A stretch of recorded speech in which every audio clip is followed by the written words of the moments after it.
From the wind-swept deserts and arid tundra of Thanalin, to the ancient primeval forests of Gridania, to the seaside cliffs of La Noseca infused with the very soul of piracy, the more exotic locales, awash in wonder and mystery. Eorzea is a land of myriad stories and even more secrets to discover. Join me, fellow scholars, as we undertake a grand endeavor. Now, it is time for Explaining Eorzea. Welcome back, class. Now, as we get into this lecture, I want you to understand that we are going to be dealing with more esoteric, more apocryphal, and dare I say, forces that we don't quite completely understand. And that, of course, is Hydaelyn and Zodiark.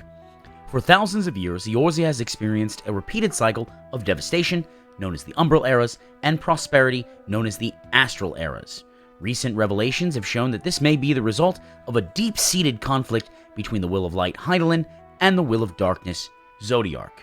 Eorzea has always been defined by its periods of growth and prosperity, wherein civilizations have risen and thrived until being brought down by terrible disasters known as calamities, which in turn bring upon ages of darkness known as Umbral Eras. Now, this might be a potential test question, but what type of cause is the calamity? Is it a sufficient cause? Is it an ancillary cause? Or is it a necessary cause? Meaning, when we have a calamity, what always follows after? Or, put another way, we cannot have an Umbral Era without a calamity. A calamity is a necessary cause, just like you cannot have lightning sickness without an overabundance of lightning aether. You cannot have an Umbral Era without a calamity. I would keep that in mind, and yes, I see you in the back there. Please be sure to jot that down, as I remember your test scores last time were less than stellar. On to the most recent calamity. It occurred a mere 5 years past and constituted a night of destruction which ushered in a period of chaos and uncertainty known as the 7th Umbral Era. This calamity was the result of the fall of Hydaelyn's lesser moon Dalmud in the year 1572 of the 6th Astral Era. Upon the satellite's arrival above the Cartanal Flats in central Eorzea, it split apart, revealing the elder primal Bahamut, who, in a fit of inchoate anger, laid waste to anything and everything around him. Up until Dalmud's fall, many 6th Astral Era scholars convinced themselves that the fact there had already been 6 calamities, each representing one of the 6 elements, was proof there could not be a 7th, and that the 6th Astral Era would last indefinitely. Such is the arrogance of man. However, subsequent studies of the Garlean Empire legatus Nail Van Darnus Meteor Project would eventually lead these scholars to the conclusion that the attack by Bahamut was indeed a calamity, though one not represented by any one element, but rather consisting of all elements charged astrally. Too much of a good thing, as it were. Following much deliberation between the scholars and the ruling parties of each of the 4 Eorzean city-states, the consensus was finally made to deem the years following Bahamut's advent the 7th Umbral Era. On to the mystery that is the Ascians. Throughout Eorzean history, whether it be in folklore or myth, there has been mention of dark, shadowless figures known as Ascians, who, with their twisted words, would incite strife between the peoples, most recently teaching the beast tribes of Eorzea how to summon primals and essentially igniting a war spanning multiple continents. We must remember that each of the city-states, Gridania, Ul'dah, Limsa-Lominsa, and Ishgard, all dealt with primal threats, from Shiva in the north to Ifrit in the south. Gridania had Ramu, and of course Limsa had Titan. According to research by the Scions of the Seventh Dawn, there is proof that the calamities, once believed to be natural occurrences, were actually triggered by the crooked schemings of the Ascians in an attempt to bring about a phenomenon known as the rejoining, a form of dimensional compression desired by their deity Zodiark. And remember, Zodiark and Hydaelyn are 2 sides of the same gill. One is growth and life and prosperity, the other is void, decay, and entropy. But what is dimensional compression, and why should we avoid it or treat it like the calamity it seems to be?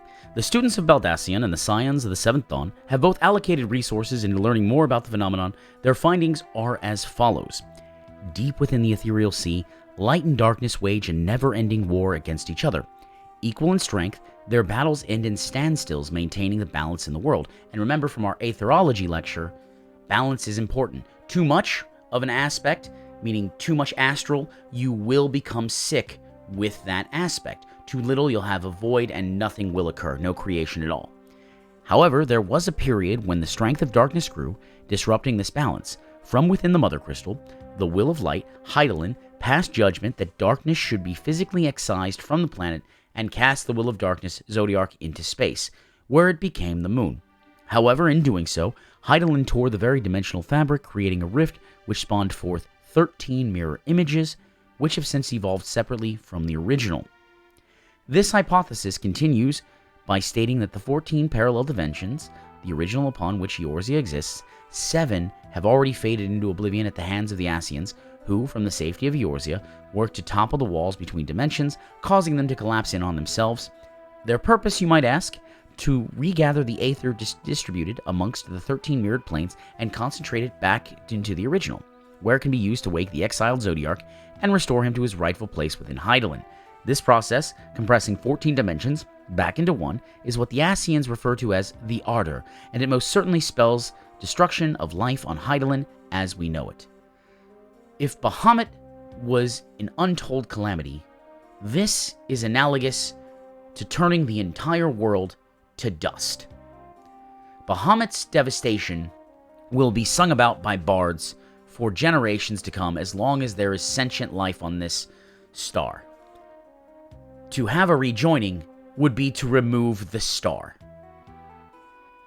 That should give you a sense of gravity and gravitas as to why we want to avoid dimensional compression. And that was Hydaelyn and Zodiark. A little snippet on both, and I'm sure we'll get into more of that as we go through more and more lore videos. These are a lot of fun to make, and I hope that you enjoy them, and even if they're just for background listening while you might be grinding away at your fates, I make them so that other people can have fun with this lore too, as I love this world.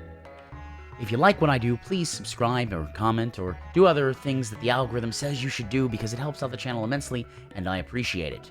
Other than that, I have links to various things down below, including Patreon and YouTube channel membership. You guys know about that stuff. I'm not going to go into it.